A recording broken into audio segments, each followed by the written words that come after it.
A very pleasant good afternoon to all of our viewers. We are so happy that you are able to join us another time for another Let's Talk session. We are delighted to come your way. You are able to join us another time, of course, for another Let's Talk session. Sponsored by the South Leeward Conference of Seventh-day Adventists, and I am Dr. Greene, who serves as the president. We discuss issues, we discuss challenges, we discuss things that impact our members and the wider community, issues that we believe need to be addressed. And so here on Let's Talk, we talk about all things significant. With me this afternoon, again, is Dr. Telesford. She has been with us for the past 2 weeks, and we're so delighted that she is able to join us this afternoon as we go into this final session of environmental stewardship.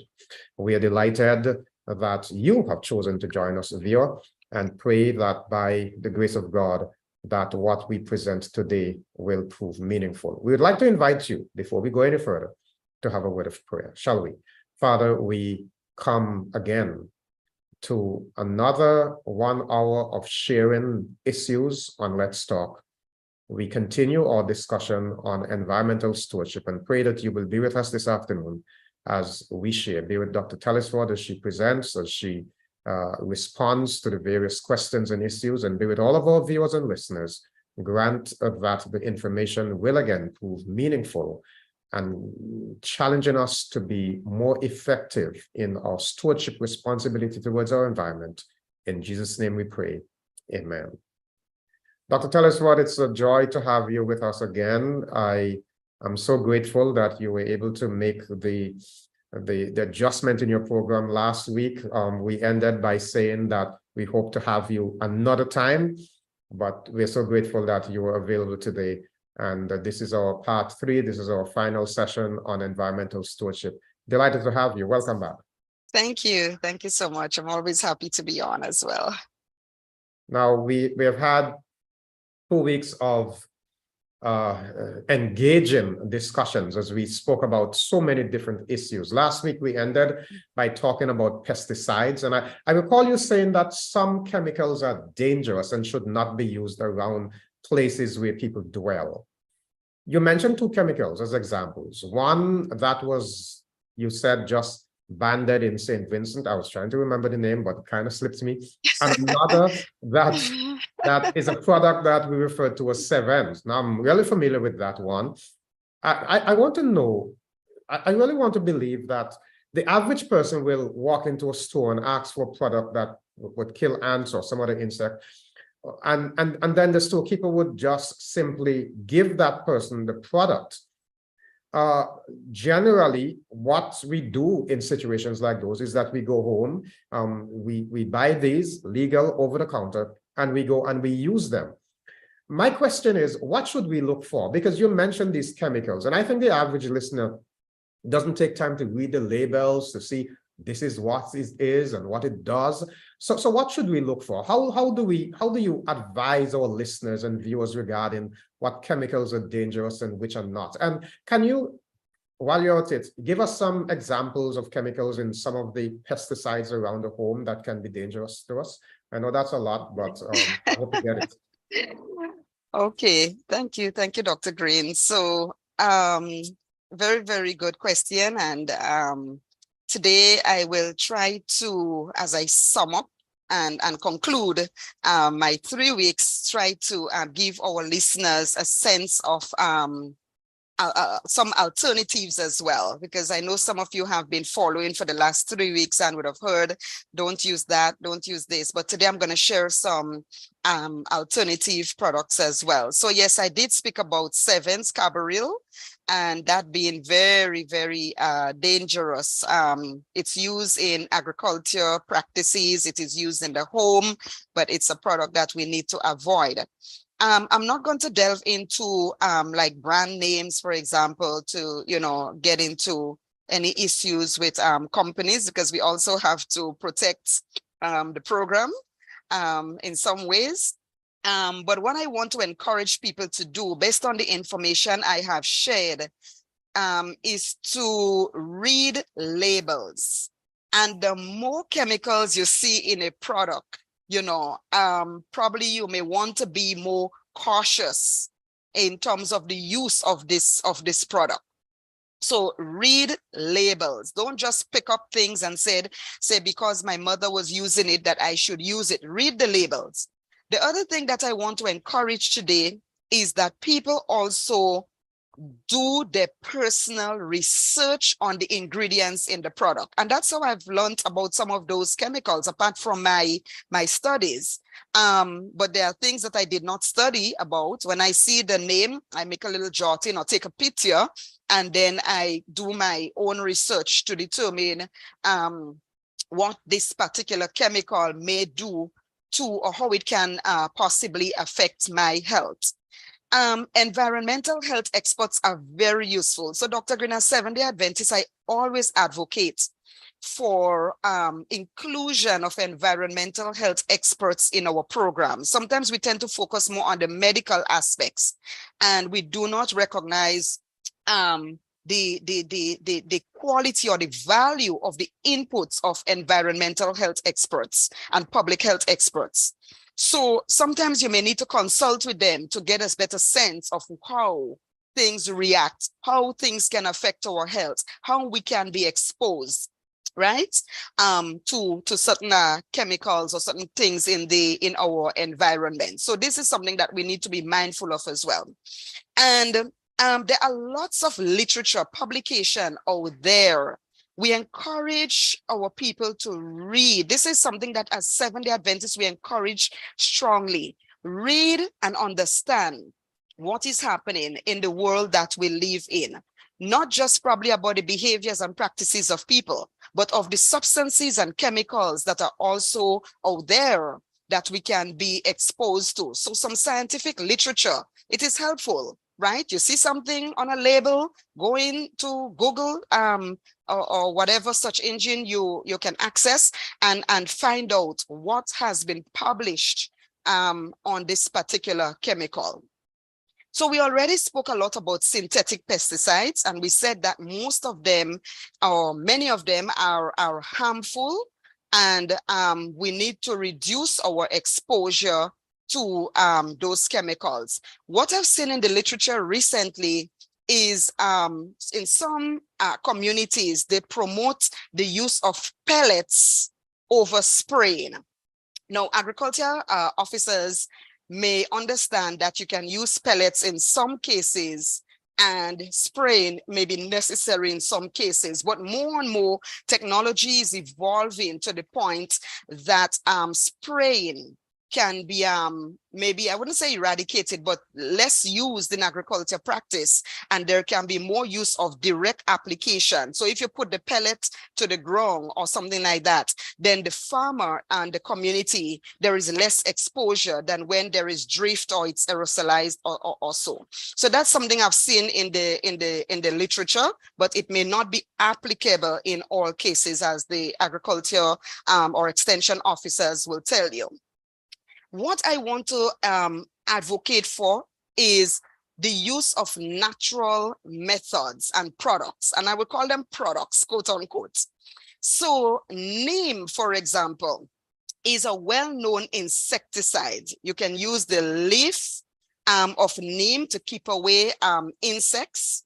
The fruit, some people crush the neem fruit and they add water and they spray that like in the kitchen, in the house, and so to keep away insects. So neem, and you can also purchase neem oil. So that's an alternative, a natural alternative that we can use as a household or domestic insecticide, right? There is also bay leaf. A lot of people don't know you can use bay leaf to keep away roaches. Roaches do not like the scent of bay leaf. So you can have bay leaf placed around your house as an alternative, in the corners, on the sinks, etc., as an alternative to the use of sevens. So that's something also that we can do. We can have a bay leaf tree right next to you. In my own house here, I have a big bay leaf branch here, and I rarely have like insects and so in my house, because bay leaf, they don't like the scent of that. So that's something you can do as well.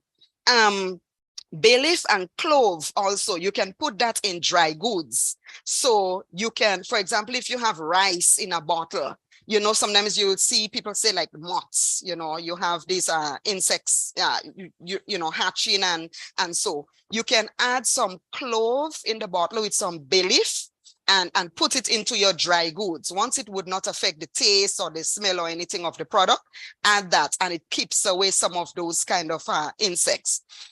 Powdered cinnamon for ants as well. So you can drop some powdered cinnamon around your house, Dr. Greene, and it would keep away ants. No need to use sevens, all right? Oh. So that's another one. I'm learning. Yes. Go on. You can also use traps rather than spraying. So for example, you have fly traps. Some people use just a tape, right? The brownish tape, which has a very strong adhesive the surface of it. You can also have those, and they will catch, so to speak, the flies, rather than spraying any chemical, you know, that can be toxic to us as well. Lime juice is also very good during the what we call fly season. I would cut a lime and do my countertop and it keeps the flies away. So that's very good. Another thing that keeps away flies as well is the red plum leaves. The red plum that we have in the Caribbean, we have the yellow and the red mostly, right? The red plum, the leaves of that plant keeps away flies as well. If you're going to have water in a vase or so in your house, some people like to have the little vase with water and stuff like that. That's a breeding ground for mosquito. That water that you have, the stagnant water, it's a breeding ground for mosquito. What you can do is put a little bit of oil on the surface of the water. So oil to the water, and oil being lighter than the water will remain and act like a barrier, right? And prevent mosquito breeding in that water as well. So you could just add a little drop of oil or so and ensure that it covers the top of the water. You're talking about cooking oil or? Yes, any oil. Yes, okay. That's because oil is lighter than water generally. So you can use any of the oils that you use in your kitchen, drop a little, and it would act as a barrier and prevent mosquitoes from breeding in the water. Now, there is also some plants, and that's from my own observation. I've noticed that there are like some plants, and I can't remember exactly which one it is, that when I put it in water in a vase, for example, mosquitoes do not, for some reason, do not breed in the water. So there is no laying and hatching and so there. For some reason, it did not happen.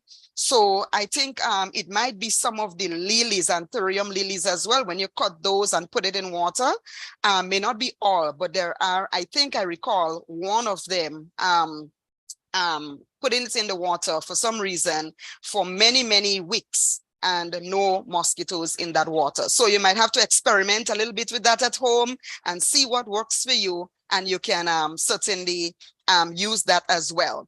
Some people add fishes to tanks. Those of you who have cisterns, large cisterns under your house, they add some fishes, small fishes to the tanks, and they tend to feed on the mosquitoes or the larvae in the tanks as well. So that's something you can practice. Also, Dr. Greene, ladybugs. So I know growing up as a child, we used to see a lot of ladybugs around. Ladybugs feed on insects. So even in agricultural practice, outdoors, they feed on some of these pests, right? As well, insects and so. There was something we used to call god horse. I don't know what's the correct name, but as a child, I knew it as god horse. That animal also feeds on insects and eats a lot of insects. Now, I don't see much of that even in Grenada, but those are natural, if you will, animals that we can use for control of others. We have also other methods or other things that we can use, and I'm sure our listeners may have other things. For example, some people say dragonflies, for example, feed on insects as well. So maybe gone are those days, but we may have to think about bringing back some of that. I understand in the US, for example, people purchase the ladybugs and use it as a natural control for certain pests and so. So that's something we may want to look at in the place of some of the chemicals. I just want to correct something I said last week, Dr. Greene, if you would allow me, Sure. with regard to the aluminum and acid. I think I said last week, having so much information going around in my brain at the same time, that up to the level of the liquid, if you're boiling sorrel in an aluminum pot, that it will turn darker. I'm sorry, what I meant to say is that it will sort of have a cleaning effect, right? A sort of corrosive effect, aluminate salt. So it would sort of clean that area, and you would see that area much clearer or cleaner, if you will, or shinier than the other parts of the aluminum pot. So I just needed to correct that. As we're talking about chemicals also, I'm going to introduce some other information quickly because they affect us in our household environment. Mixing and inhaling cleaning chemicals. So for example, we talk about bleach in the home and detergents. Those should never, ever, never mix detergents and or cleaning chemicals, right? Because most of those chemicals have strong acids that actually does the cleaning job.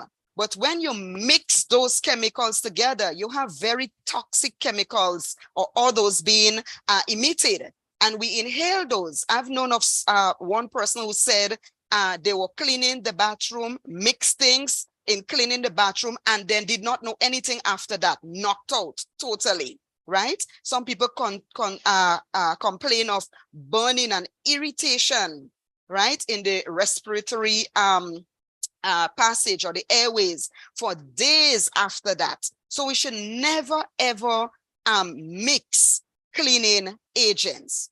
We can use in place of some of those chemicals, things like baking soda, lime juice is very good. It's a weak acid, but we can clean with it. Vinegar, some people use vinegar. Ammonia, but we should not inhale ammonia, right? It's very pungent when you inhale it, but you can also use that to clean, right? And so there are alternatives that we can use, and those are very helpful. So let me, I know you have more to say, but I want to make sure that we are following you carefully on the matter of mixing. So are you suggesting that if I have, let's say, some Discipline or one of those products, I should not add Clorox to that? Don't mix it with Clorox, exactly. Oh. Don't mix those. Yes, that's very true. And if we should keep going, thank you, Dr. Greene. If we should keep going on the household things, because we want to send away our listeners with practical things that they can do to protect their health and to remain, safe in their homes as well. Another thing I wanted to touch on, that's a new one, I did not get to speak about it last week, is the reuse of oils in cooking and frying. I see sometimes people cook or fry with oils and then they reuse that oil. That is a very unhealthy practice as well, because what you have is a product called acrolein. When you reuse oil, you have that product being formed, acrolein. And acrolein is now being known to cause several health problems, including injury to the spinal cord, Alzheimer's disease as well. Now, Alzheimer's disease is something that we have been wondering about. Where is it coming from? Why we have more people being affected by this disease, etc. When many years ago, we did not know anything about it. Well, our diet is contributing. The reuse of oil. Cardiovascular disease is also now being known to be associated with acrolein as well. Diabetes, as well as kidney, liver, and nerve problems, because it acts as a toxic substance to those systems in our body. So we have to be very careful with that, especially those people who are doing fast foods. They tend to reuse and reuse oils. That is not a healthy practice. Burnt food, foods is another thing. I know many of our listeners love the barbecue, they roast this and they roast that, etc. Burnt foods, Dr. Greene, is something again that we want to warn our listeners about, because burnt foods causes, or when foods are burnt, we have what we call free radicals being Doc, before you go to the burnt food, the matter of the oil and the yes, reusing of the oil, yes, you said it is contributing to things like Alzheimer's and some other research is showing that now. yeah. Yeah. Now, one of the things I try not to do is to buy.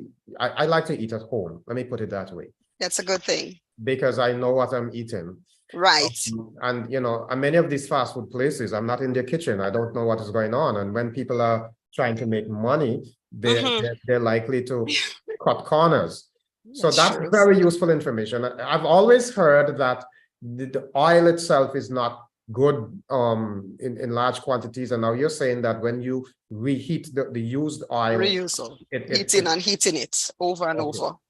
So that is something that I just wanted to underscore that one. Yes, that's because a lot of people don't understand that, and it's something that even in my own home, Dr. Greene, I have been a strong advocate of that. Use oil, doesn't matter how much remains in the pot, throw it out, get rid of it. Do not reuse oil, right?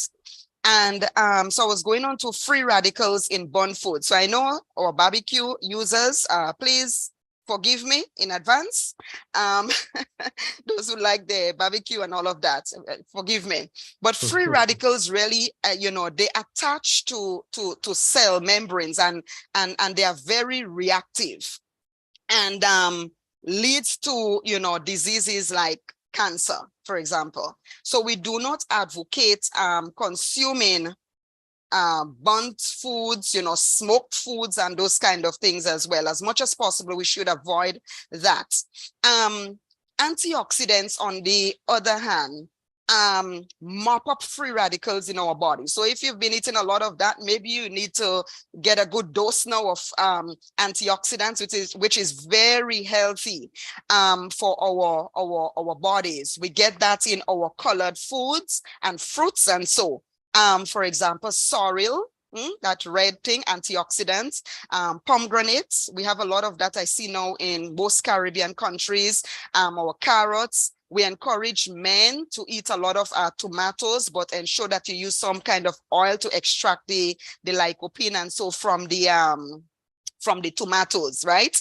If you're going to eat tomatoes, always put a little bit of oil so you extract the food or the compound that is going to prevent cancer and so, right? So tomato is very healthy.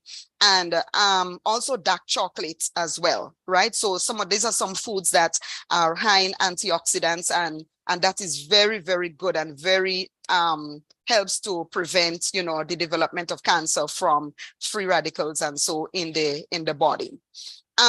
Food preservatives, we have to watch that. Last week I spoke about endocrine disruptors. So on some product labels, you might see BHT.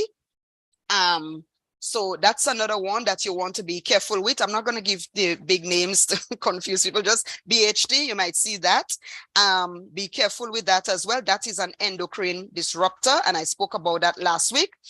Phosphoric acid is also used in some beverages like colas and jams and so as a preservative. That also causes osteoporosis, right? The bones become weak and brittle. So some of these drinks that we consume, the preservative, not just the drink in itself being sugary, but the preservative that is used is also unhealthy for us. And then we also, that's what I wanted to throw in definitely. Some of the dyes that they use in foods, like we have yellow rice and yellow cake mix and some of those things, they use certain dyes in them. And some of those are not healthy for us as well. They cause children to be hyper. It causes hyperactivity in children as well, because it interferes with their system. So there are a lot of things that we're consuming, as you say, Dr. Greene, and I try to give some of these alternatives today. We can use, for example, as a food coloring, something called, I think we call it ruku.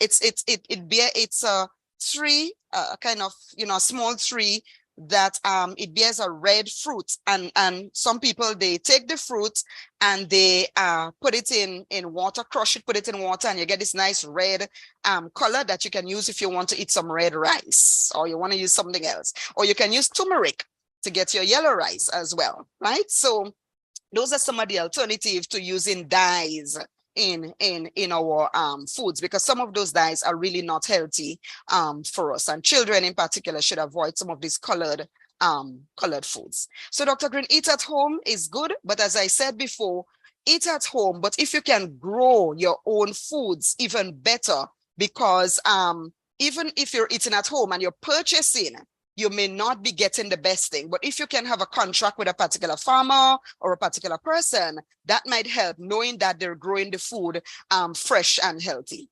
Well, I had a conversation with a gentleman last week, and he said he was told, if it has a barcode, avoid it.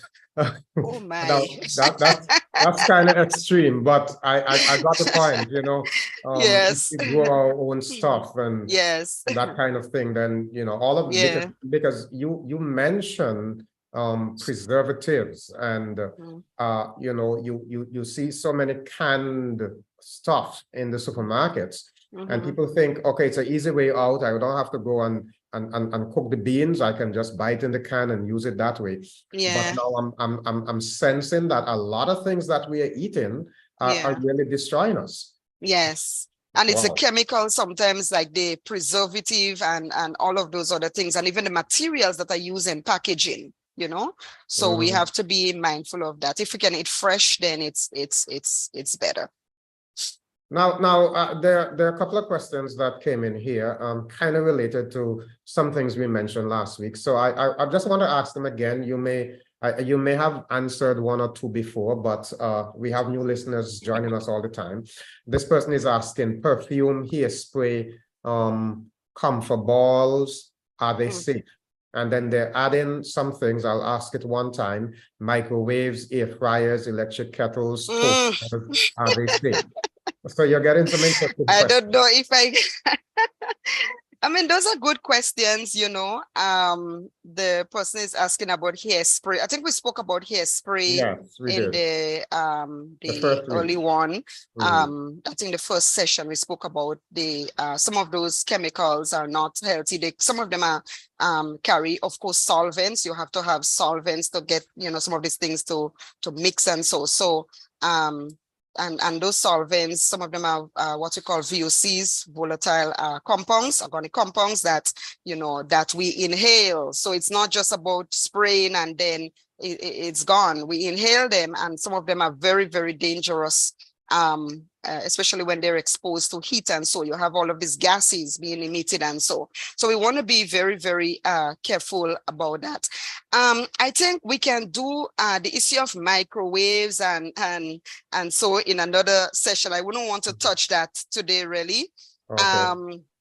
But generally, chemicals on a whole, I just want to say that we should be very, very careful with those. And as I said, we can't discuss everything here. Go on the internet, Google in, and you will see the effects of some of those things from credible, published, peer-reviewed literature. Okay, wonderful. I'm glad you mentioned credible, peer-reviewed literature. Yeah. There are lots of things that are circulating on the internet that we need to avoid. Now, I don't want to,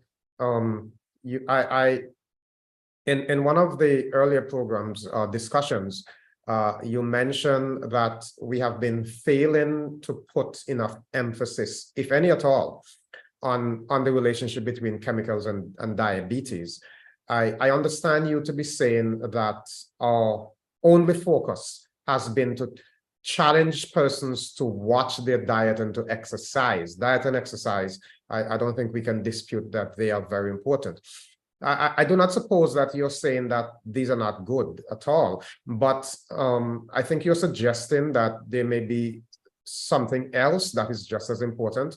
So I want to ask you, what kinds of chemicals can cause diabetes, and where might we possibly get exposure to these things? Because you did mention that while we have the emphasis on exercise, I was in a seminar today, and one person was asking, you know, somebody was talking about the whole issue of what was it now? It's slipping me. But the individual was saying, oh, it was about cholesterol and where we get cholesterol from. And the person was saying, but if I exercise, does it really matter? Because I'm burning it up. And the presenter said, you know, you can exercise, but that does not negate the fact that you're taking this in your body and it is impacting you. So the exercise is good in itself, but it is not preventing this issue. So it's against that backdrop that I'm asking this question. Yeah, so in the context of diabetes and chemicals, I spoke about the endocrine system. And these are ductless glands that secrete hormones. That includes your pancreas, your kidneys, your thyroid gland, the sex organs, testes and ovaries in women, for example. So those are part of the endocrine system and in humans. And there are chemicals, including pesticides, that are so toxic that they interfere with the endocrine system. They damage the endocrine system. If your kidneys and your pancreas, for example, are damaged, you will have problems with processing, breaking down sugars in your body, glucose and so in your bodies. And research has shown that from exposure to certain pesticides, persons would have, or there is an association between exposure to pesticides and diabetes, developing diabetes, because these chemicals are known now to interfere with the endocrine systems. So the endocrine system, sorry. So we refer to those chemicals as endocrine disrupting chemicals. And that includes, for example, plasticizers. So when we heat, plastic is exposed to heat and we have some of these volatile compounds coming out, including plasticizers, or we spoke about phthalate, we use that term as well. Those are endocrine disrupting chemicals. PCBs as well. And then I spoke about pesticides. Now, the World Health Organization has an entire document that they published in 2012. There is not an updated version as far as I know, speaking about endocrine disrupting chemicals. Some other chemicals that are known to be endocrine disrupting chemicals are nicotine. Right? Nicotine is also an endocrine disrupting chemical. Lead is also known to be an endocrine disrupting chemical. And there is something called glycol ethers. Now, this is a product that is added to thicken things, to make it thick, but it's also an endocrine disrupting chemical, right? So we need to be very, very cautious with those kind of exposure to those kind of chemicals. We also have, for example, PCBs. I've used that term a lot. I'm just using a short name, but PCBs are used in electrical equipment or devices. For example, transformers, right? So PCBs are used in those kind of things, or copies, some other electrical equipment as well. For example, bushings. So those persons who deal with mechanic work and stuff like that, and electrical work and so, and interfere with those things, they might be exposed to PCBs because they are using those kind of electrical equipment. So bushings, regulators, capacitors, transformers, for example, cable insulators, those things, they use sometimes PCBs in those. Adhesives also could contain endocrine disrupting chemicals. We already spoke about plastics and oil-based paints. That's another one we need to watch as well. Oil-based paints, because they also contain some chemicals that can be endocrine disrupting. So there are many, many things. In fact, the World Health Organization refers to those chemicals as flying under the radar, meaning that we don't even recognize them for the dangerous properties that they contain. So we engage with them, we interact with them, not knowing that those chemicals do contain endocrine disrupting chemicals and are very, very hazardous for our health.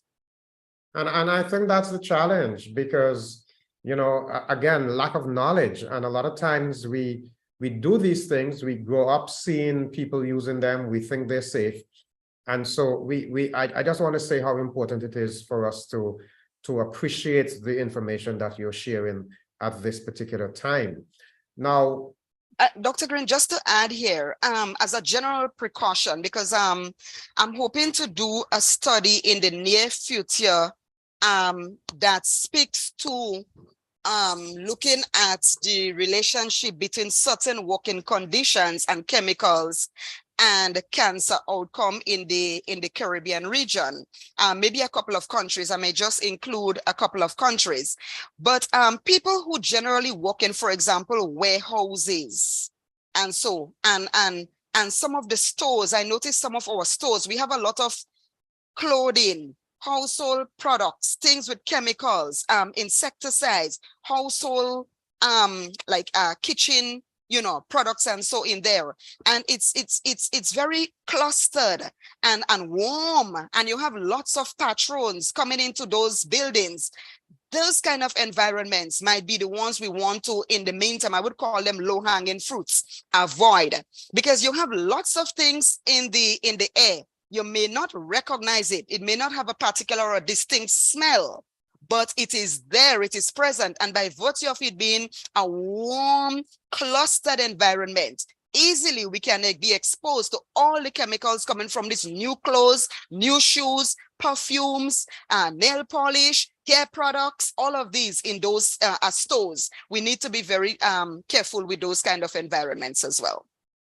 Very interesting. Very, very interesting. Now, I've been meaning to talk to speak to this particular issue.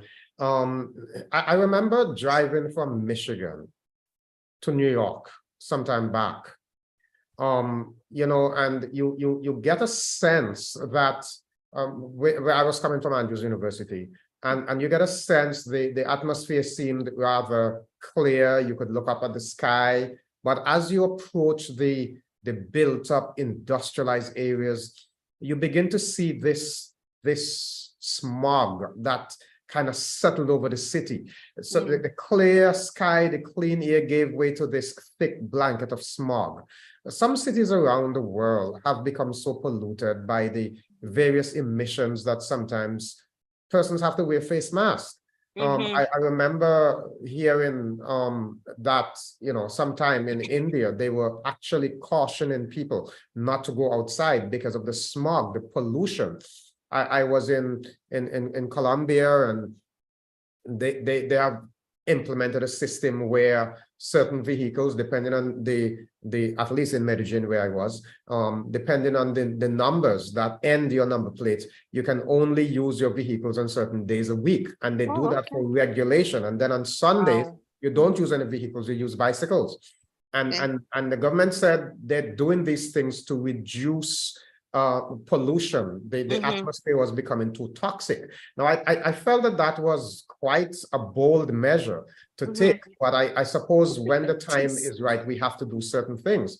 My question is, I mean, even in the Caribbean, we are seeing more and more vehicles which just somehow will give rise to more and more greenhouse gases. How do you suggest rather, that we deal with the issue of greenhouse gases?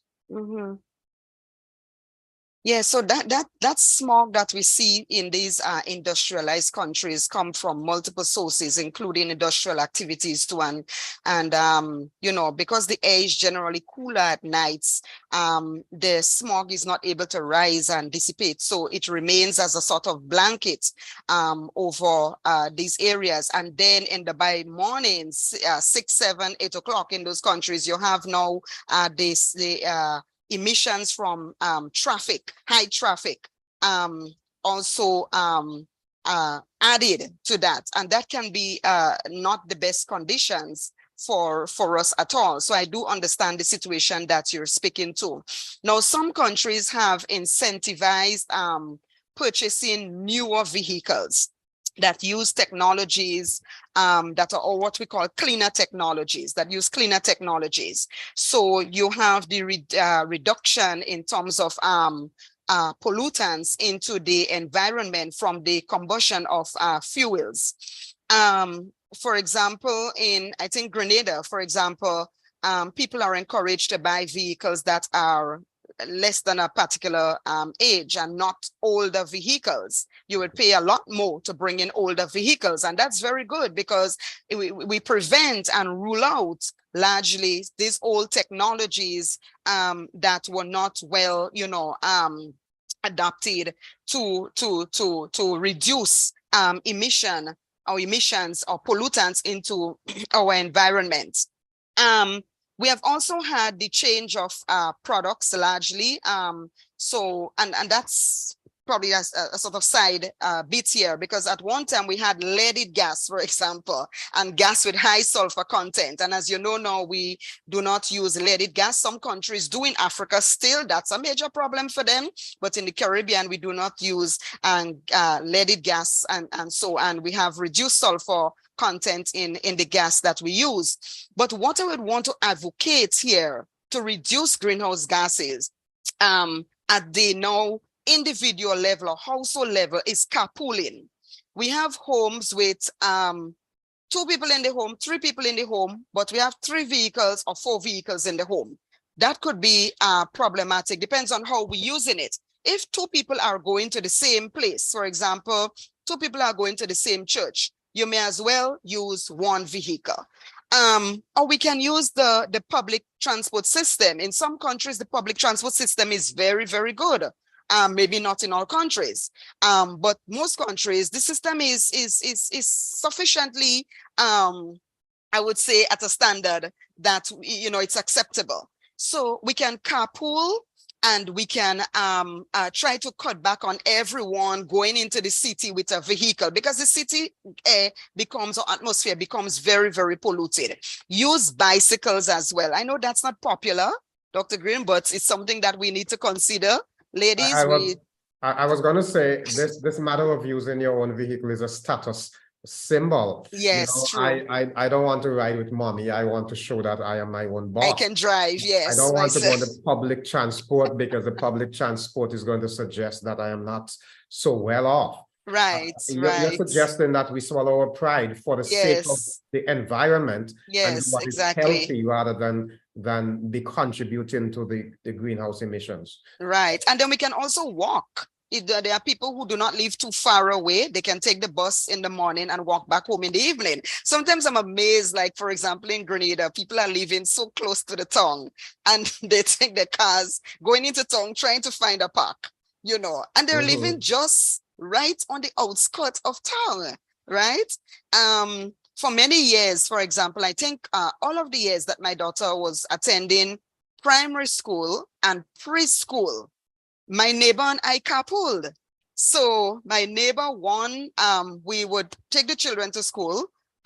Sometimes we would go with 1 vehicle. So 1 person would take the children, not all the time in the morning, but in the evening, 1 person took the children back home. So there was no need for all of us to be leaving our jobs and rushing to the school to get the children. So we had that arrangement in place. And for many, many years, all of my daughter's preschool years mostly, and her primary school years. So we cut back on the amount of vehicles being on the road. And lastly, we see, for example, in Grenada, a move towards electric vehicles, right? I'm not sure how much of it. I've heard different reports in terms of its efficiency in certain terrains, for example. But I think that's the way that the US is going. For now, we've heard of hydrogen powered and other hybrid battery powered vehicles and so. And I think in the Caribbean, sooner or later, maybe sooner, we have to think about promoting and encouraging the use of those kind of vehicles rather than the ones using the gas and diesel as we now know it, fossil fuel based. Certainly, certainly. So we are here saying that we have a responsibility, and we should not just say, well, we can't do anything about it, because, you know, I like the idea of the carpooling. I mean, it's also an economic benefit, because why, you know, two vehicles go in the same place with space in them. So you are saving money, and you are reducing the pollution level. So that's a good idea. You know, we can be less proud and think seriously about how we can help, the little things around that we can do. And it builds the social fabric of our society as well, because, you know, my daughter grew up now calling my neighbor uncle. Everybody on the wrong here calls each other. The children call us uncle and auntie. My neighbor child would shout out, Auntie Lynn, good morning, you know, and that kind of thing to this day. You know, sometimes my neighbor call or somebody call and say, can you take the child to school this morning? And that's kind of thing. And that's very, very healthy. It's very healthy for our society. Indeed. Yes, now, as we spoke about, Dr. Greene, just quickly too, as we spoke about that, I just want to touch quickly on the people who exercise in the morning on along the streets or roads when there is high vehicular traffic. Exercise is good, but it becomes bad when you do so in during the peak traffic time. This is very, very unhealthy. And sometimes I look at people exercising, going with 8 o'clock in the morning. Traffic is dense and they're exercising. All of these are emissions from the tailpipes of these vehicles you are inhaling, plus the dust, right? And it's not good to exercise also in heat. So it's what we want to recommend is that people exercise earlier in the morning, very early in the morning, when it's a bit more fresh. Correct. I mean, I'm on the road at 5:15. That's good. So that's the idea. You passed the test. Yes, I'm happy for that. Okay. Well, you know, we are Seventh-day Adventists, and we're talking about environmental stewardship. That's what we are talking about. We believe that God is the creator. Do you believe that as a church, we're doing enough in our stewardship responsibility towards the environment? I don't mean to put you on the spot, but yeah, that's, you know, I have always, and I don't know if my president is on or any of his family is on, but he will tell you that I have always said to him that we need to start speaking about the role of the environment in our health and well-being. Right? We are still advocating a lot for just eat healthy, just exercise, just sleep a lot and so. And we do not put enough emphasis. There is some, but not enough in my opinion. And that's me. Pardon me if I'm, you know, if I offend anyone here. But I still think we do not put enough emphasis on environmental and planetary health, if you will. And this is something that we have to look at.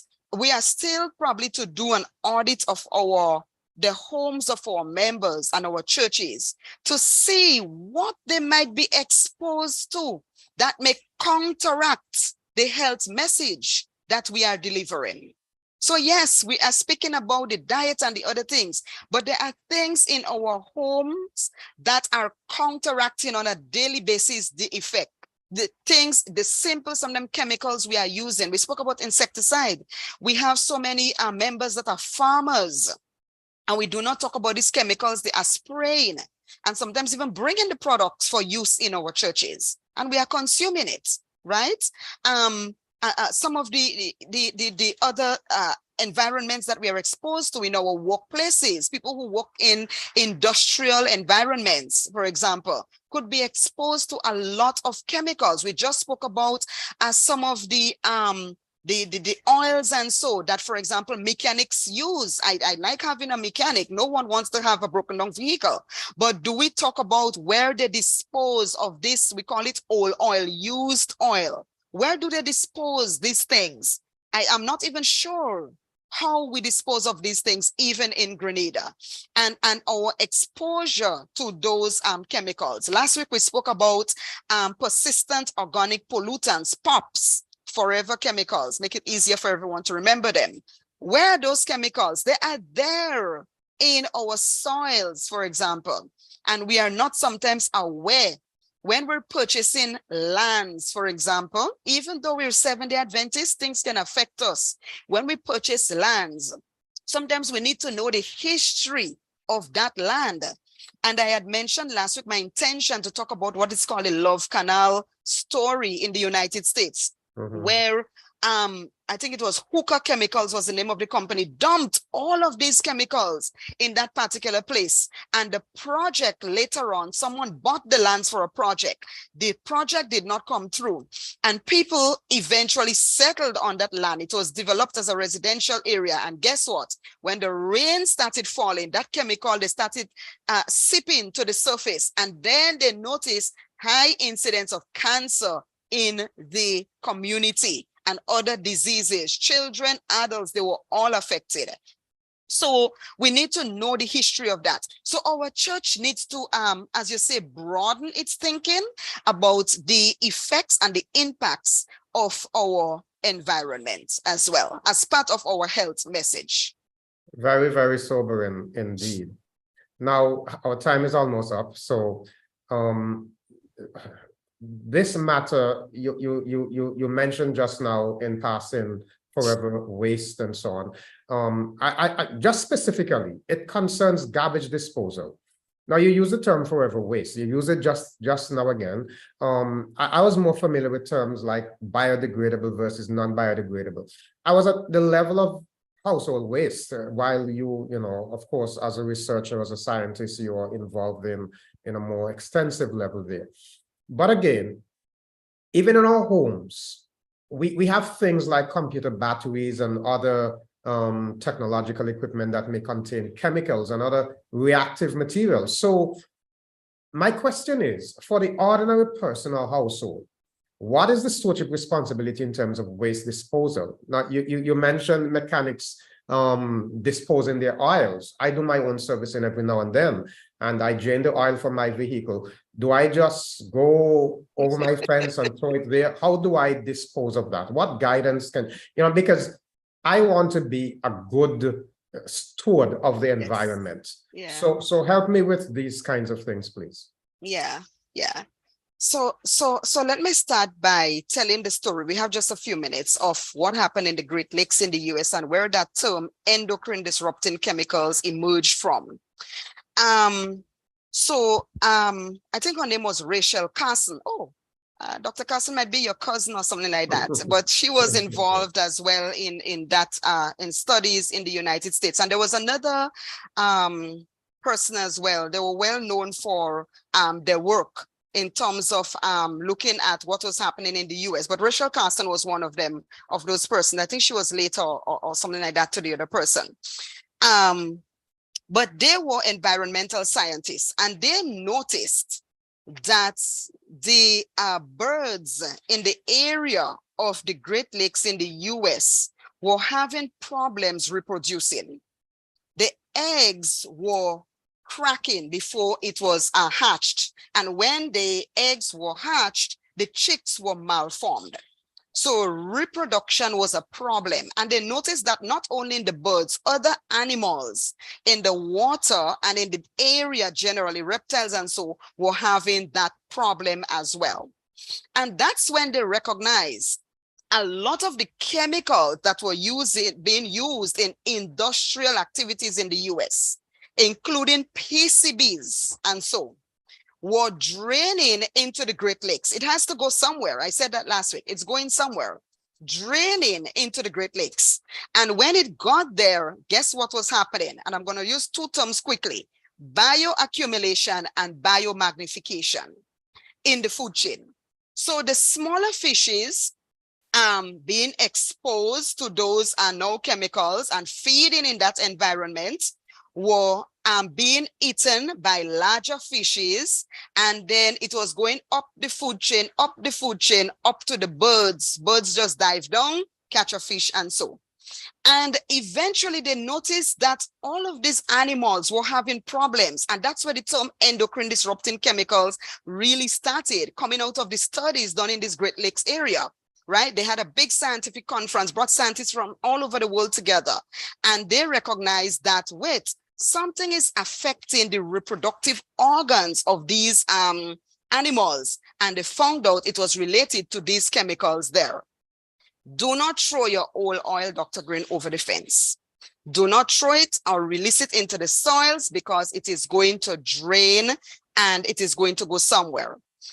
Countries, as part of the national waste management system, should also have some method or process for the collection of those kind of chemicals. And they should dispose of those properly, right? We should not be disposing those chemicals, because when we put it into the environment, it comes right back to us, namely, as I said again, through the food chain, as we saw. So imagine where inland they were using their chemicals, going into the Great Lakes as they saw it, and then coming back in the food chain. Because remember, apart from the birds being affected, guess what? Humans were also consuming those fishes. A lot of those chemicals, they are I'm trying to use a simple term. They lodge, let me use that term, in the fats of the animals and in humans as well. So when we eat animals that have like this fat layer under the skin, and that's why I always say to people, and I'm going to say it here, I prefer to eat small fishes, not the big one. I tend not to eat big fish if I could avoid it, because they tend to have more fat, right, under their skin and so as well. And people who eat skin of animals, we advocate that you do not do that as much as you can, because those chemicals, they tend to remain in the fatty tissues, right? And the same in humans as well, and cause major problems. So when we consume, they come up the food chain, so they bioaccumulate, but then the person, if it's humans, or the animal at the top of the food chain gets way more than the animal at the bottom of the food chain. That's what we call biomagnification, meaning that the amount of the chemical is more and more. It's multiplying as it goes up. So one small fish, a little bit, that big fish, it's 2 or 3, it gets 3 times the amount or twice the amount until it gets up to us. And we are consuming a lot more of those as well. So we need to be cautious there and be very careful with some of the things that we consume. Again, the program is going to end for me today, but go onto the internet, always check that the articles are peer reviewed. There are lots of persons putting information out there that is not scientific. You can check with people in academia. Generally, academia, we check and see whether articles are credible. You can check with your Ministry of Health. You can check with your Ministry of Agriculture or any credible authority if you would like to get further information about some of these things. Very, very, very relevant, very important. That's all our time. We truly want to express gratitude to you, Dr. Telesford, for sharing from your knowledge base, your wealth of information with us. I know for sure that our behaviors are going to be forever changed. I was sharing with you earlier that I went into the supermarket yesterday and I'm checking my water bottles to see whether they are properly labeled. Very good. I did find some water bottles that had no labels on them, which is a concern. But we are grateful for what you have shared with us. You're welcome. You're welcome. Those of you who are viewing, we did realize that one of our YouTube channels did not work this afternoon, and we trust that some people made the switch. But we want to let you know that Let's Talk continues next week. Next week, we're going to be discussing a different topic. We're moving away from environmental stewardship. Now we're looking next week at the matter of retention in our congregations. Globally, we are losing, we may even want to say we're hemorrhaging. Yes, we are baptizing still at an alarming rate, but we ought to look at what happens to the individuals in the church when they come. And so we're going to be having a discussion with some of our elders. We want to hear the perspective of the layperson, and in terms of how do we do conservation and what adjustments do we need to make. So that's our topic for next week. We are looking forward. It was a pleasure sharing with you today. Dr. Telesford, we are so very grateful. I want to give you a minute to share any last concern that you have on your mind. Not much, except that I'm so happy that I had the opportunity to share with the audience today. I tried to do this as much as I can, and I just want to encourage everyone to take the information, use it. You cannot change everything at the same time. Go back and look at the recording, decide which one you can start with, and certainly as you go along, share the information with the persons in your household as well, and then with your neighbor, then with your church, then with your community. And if each one does a little bit and spread the word, we certainly can have some improvements. Thank you so much, friends. That's all for now. Until next week, same time at 3 p.m. Atlantic Standard Time. Let's Talk will be back. Have a blessed afternoon.